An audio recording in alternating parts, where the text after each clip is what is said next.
अगर आज भारत बंद है तो सोचिए ऐसा क्या टूटा है जो देश को चलाने वाले मजदूरों ने ही देश को यहाँ पे रोक दिया।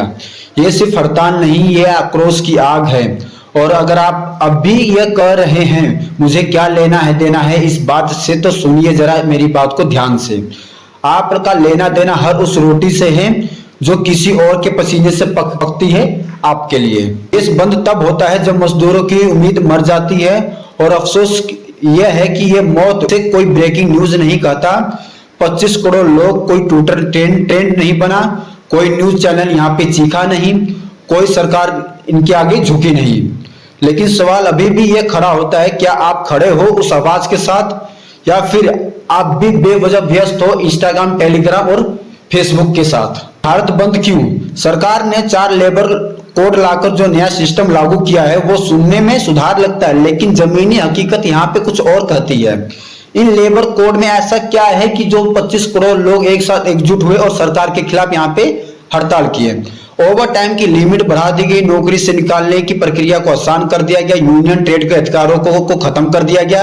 अब भी आप यही सोचिए, क्या ये सुधार है या फिर श्रमिकों की चुपचाप शोषण करने की इजाजत है?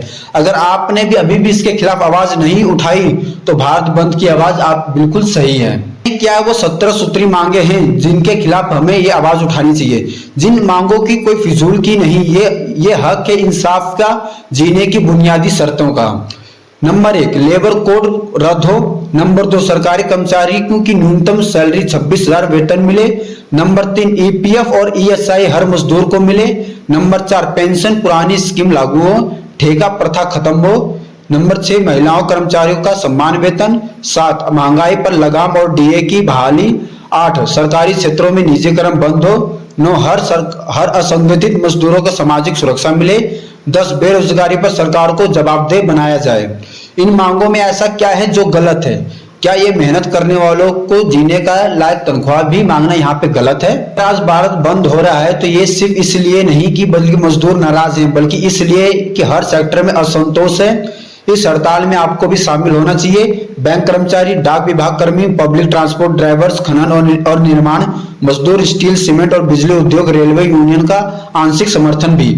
ये एक दिन नहीं कि हड़ताल लाखों करोड़ों की अर्थव्यवस्था को रोक देती है, लेकिन सरकार अब भी चुप है। एक और बात समझते हैं, सोचिए कि आप यहाँ पे कहाँ खड़े होते हैं। अगर आप एक छात्र हैं तो जान लीजिए ये मजदूरी आपके कॉलेज की बिल्डिंग बनाते हैं। अगर आप कर्मचारी हैं तो सोचिए कल को आप भी इसी भीड़ का हिस्सा हो सकते हैं। अगर आप बेरोजगार हैं तो जान लीजिए भारत बंद उन्हीं मुद्दों के लिए है जो आपको रोज ठोकरें देते हैं। और ये सवाल यही नहीं कि भारत बंद ठीक है या नहीं, सवाल ये है कि क्या आप इंसाफ के साथ हैं या सिर्फ अपने टाइम टेबल के साथ हैं। भारत बंद सिर्फ मजदूरों की लड़ाई नहीं, ये आपकी चुप्पी की भी परीक्षा है। जब रोटी महंगी हो और मजदूरी सस्ती तब भारत बंद होना ही चाहिए। जब नौकरी अस्थायी हो और सरकार स्थिर और तब भारत बंद होना ही चाहिए। अगर आज हम नहीं बोले तो कल हमारे बोलने की कीमत को तय किया जाएगा। इसलिए भारत बंद में साथ दीजिए, क्योंकि ये एक दिन की रुकावट नहीं, ये भविष्य की स्थिरता का सवाल भी है। आज की चुप्पी कल का शोषण बनती है और भारत बंद उसी चुप्पी को तोड़ने की एक शुरुआत है जो अब हमारे देश के मजदूरों ने कर दी है। जिस देश की इमारतें मजदूरों के पसीने से बनती है, जब वो पसीना बहाकर भी रोटी नहीं खरीद सकता तो समझिए देश का सिस्टम कितना बीमार है।